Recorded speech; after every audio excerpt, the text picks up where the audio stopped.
அத்தியாயம் 4. தர்ஷினியை தேவா தள்ளிவிட்ட பிறகு அவளை சமாதானப்படுத்த எவ்வளவோ முயன்றும் தோற்று போனான். தர்ஷினி பிடிவாதக்காரி என்பதால் அவளை சரி செய்வது அவ்வளவு எளிதாய் இருக்கவில்லை. ஆனாலும் தேவா அவளுக்கு உயிருக்கு உயிரான தோழன்தான் என்பதால் அவளாலும் 2 நாட்களுக்கு மேல் அவனிடம் பேசாமல் இருக்க முடியவில்லை. இப்போ மேலே உள்ள கோபம் போச்சு, அவ்வளோதான்.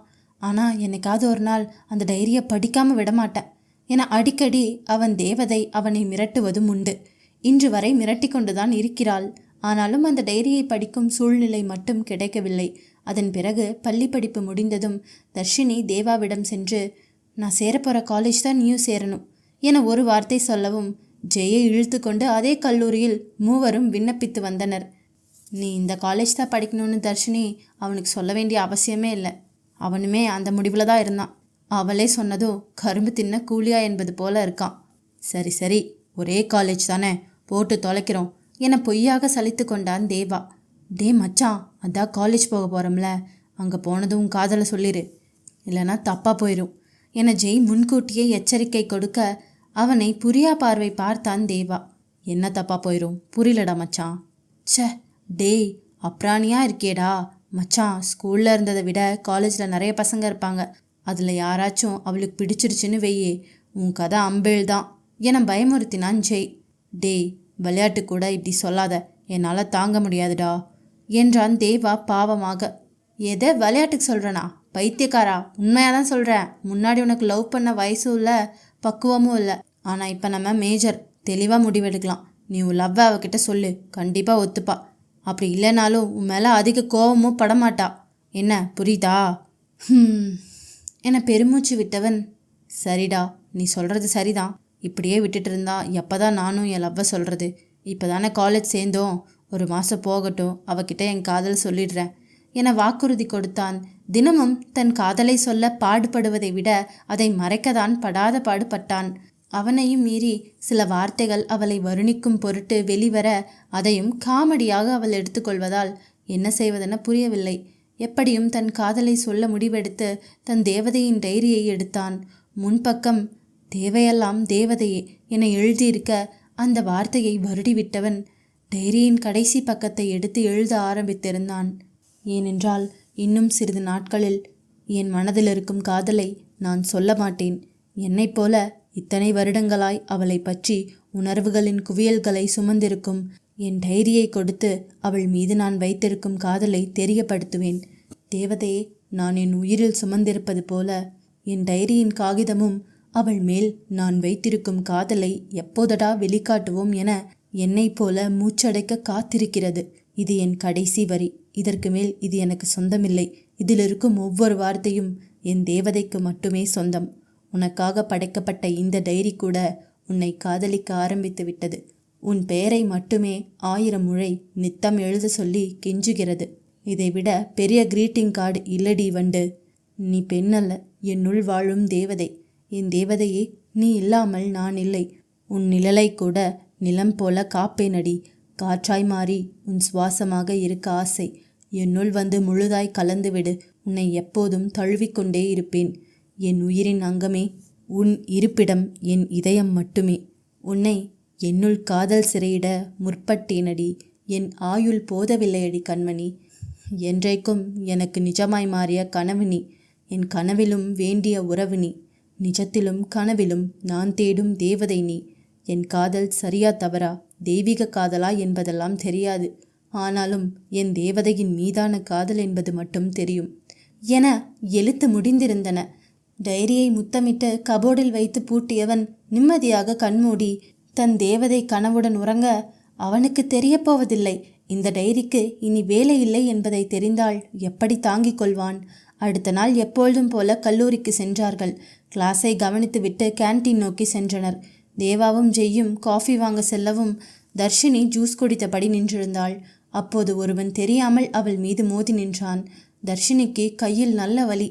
கையிலிருந்த ஜூஸையும் கீழே போட்டுவிட யார் என்பது போல கடுப்பில் திரும்பி பார்க்கவும் அவள் கண்ணிமைக்க மறந்து தன் எதிரில் நின்ற ஆணவனை பார்த்தது. 6 அடி உயரம், உடற்பயிற்சி செய்த தேகம், சிவந்த உதடுகள், அரைகுறை தாடி மீசையுடன் முன்தலை முடியை கோதியபடி தன் ரோஸ் நிற உதட்டை சுளித்து, சாரிமா என சொல்லிவிட்டு ஓட அவனை பார்த்து சிலை போல நின்றிருந்தாள். அந்நேரம் காஃபி வாங்கி குடித்தபடி வந்த ஜெய்யும் தேவாவும் அவள் வாயை பிளந்தபடி நிற்பதைக் கண்டு ஒருவரையொருவர் பார்த்து கொண்டனர். தர்ஷினியின் பின்தலையில் தட்டினான் தேவா. அப்போதுதான் சுயத்திற்கு வந்தவள் தலையை தடவி உதட்டை சுழிக்க, தேவா, ஐயோ ஆளை கொல்றாளே என நெஞ்சை தடவியபடி தன்னை சமன் செய்தவன் அவளிடம், பைத்தியம், வாயில 4 கொசு போய் மூக்கு வழியா வெளியே வருது, அது கூட தெரியாம என்ன வாயை பழந்து பார்த்துட்டு இருக்க என்றவன் காஃபியை ஒரு மிடறு விழுங்க, டே தேவா, ஒரு பையனை பார்த்தண்டா, செம்ம ஹேண்ட்ஸமா இருந்தான் என்றதும் தேவாவிற்கு புறையேறி குடித்த காஃபி வெளியே வந்து கண்கள் இரத்த சிவப்பாக மாறியிருக்க ஜெய்க்கும் அதிர்ச்சியாக தான் இருந்தது. உடனே தர்ஷினி தேவாவின் தலையை வேகமாக தட்டி அவன் முகத்தை தன் துப்பட்டாவால் துடைத்துவிட்டு, பைத்தியம், மெதுவா குடிச்சா என்ன, எப்படி கண்ணெல்லாம் செவந்திருக்கு பாரு என அவன் கண்களை துடைக்க சென்றவளின் கையை பிடித்தவனுக்கு தொண்டை அடைத்தது. நீ இப்போ என்ன சொன்ன என்பது போல அவளை பார்க்க, என்னடா நாயே இப்படி பார்க்குற? இல்லை, நீ இப்போ என்னமோ சொன்னியே, அதான் அதிர்ச்சியில. அதற்கு மேல் அவனால் பேச முடியவில்லை. ஆமாண்டா, அவன் இங்கேதான் எங்கேயோ என கண்களால் அலசியவள் அவனை தேடி கண்டுபிடித்திருந்தாள். ஏனோ இப்போது தேவாவின் கண்களுக்கு அவள் தேவதை உருவில் இருக்கும், தன் மனதை வதைக்க காத்திருக்கும் ராட்சசியாக தெரியவும் கையறு நிலையில் அப்படியே நின்றிருந்தான். அதோ நிற்கிறான் பாரு, அவன்தான் என கை காட்ட ஜெயும் தேவாவும் திரும்பி பார்த்தனர். நல்ல அழகனாக தான் நின்றிருந்தான். அவனை பார்க்க தேவாவிற்கு ஏக்கமாக இருந்தது. இப்படி ஒரு பார்வை கூட என் தேவதையிடமிருந்து தனக்கு கிடைக்கவில்லை என்ற ஏக்கம். தேவாவின் தோள் மீது கை போட்டவள், நான் இங்கே ஜூஸ் குடிச்சிட்டு நின்றுட்டு இருந்தேனா, தெரியாம மேலே வந்து மோதிட்டான், யாருடா அவன்னு திரும்பி பார்த்தா இப்படி அழகா ஒருத்தன். நான் அப்படியே ஷாக் ஆகிட்டேன். ஏண்டா தேவா, இதான் அழகுல மயங்கிறதா, சொல்லுடா என அந்த சீனியரின் மேலிருந்து தன் பார்வையை விளக்காமல் பேசியவள், எப்படி இருக்கான் சொல்லுடா என தேவாவை உழுக்க, ஜெய்க்கு தன் நண்பனின் நிலை கண்டு பரிதாபமாய் போனது. என்ன சொல்வதென புரியவில்லை. சொல்லுடா, உன்னதான் கேட்குறேன் என தர்ஷினி கத்தவும், நான் நல்லா இருக்கான் என திக்கி திணறி கூறி முடிப்பதற்குள் தேவாவின் கண்களிலிருந்து நீர் வழிந்தோடியது. அந்த சீனியர் மாணவன் தன் நண்பர்களுடன் அரட்டை அடித்தபடி எதர்ச்சையாக திரும்ப 3 பேரும் தன்னை பார்ப்பதை உணர்ந்தவன் இடுப்பில் கை வைத்து அவர்களை உற்று நோக்கினான். ஐயோ, நம்மளதாண்டா பார்க்குறான், வேற எங்கேயாச்சும் பாருங்க என்று தேவாவின் கன்னம் பிடித்து திருப்ப தர்ஷினியின் கைவிரல்களில் அவனின் கண்ணீர் துளி. அந்த நிமிடம் தர்ஷினி சட்டென தன் விரல்களை பார்த்துவிட்டு அவன் தாடையை பிடித்து தன் பக்கம் திருப்பி பார்க்க அவன் கண்கள் கலங்கி இரத்தமாய் இருப்பதை பார்த்தவள் தன் துப்பட்டாவை எடுத்து அவன் கண்களை துடைத்துவிட்டு, ஏண்டா காஃபி ஃபுல்லாக மண்டைக்கேறிடுச்சா, எதுக்கு இவ்வளோ செவந்திருக்கு, இங்கே பாரு உன் மூக்கு செவந்திருக்கு என அதையும் துடைத்து விட, ஒன்றும் இல்லை, தலை வலிக்க ஆரம்பிச்சிடுச்சு, நான் கிளாஸுக்கு போகிறேன் என விறுவிறுவென செல்ல அவன் பின்னாலேயே ஜெய்யும் தர்ஷினியும் ஓடி சென்றனர். அந்த சீனியர் மாணவனும் அங்கு நடப்பதை கவனித்துவிட்டு தன் கிளாஸிற்கு சென்று விட்டான். ஜெய்க்கு தேவாவை எப்படி சமாதானப்படுத்த போகிறோம் தெரியவில்லை என்ற மனநிலையில் அமர்ந்திருக்க தேவா பெஞ்சில் கைமேல் தலை வைத்து அப்படியே படுத்து விட்டான். அடுத்தடுத்து என்ன நடக்குதுன்னு பார்ப்போம். அதுக்கு முன்னாடி நம்ம A&E பிக்சர்ஸ் சேனலை சப்ஸ்கிரைப் பண்ணிக்கோங்க டியர்ஸ்.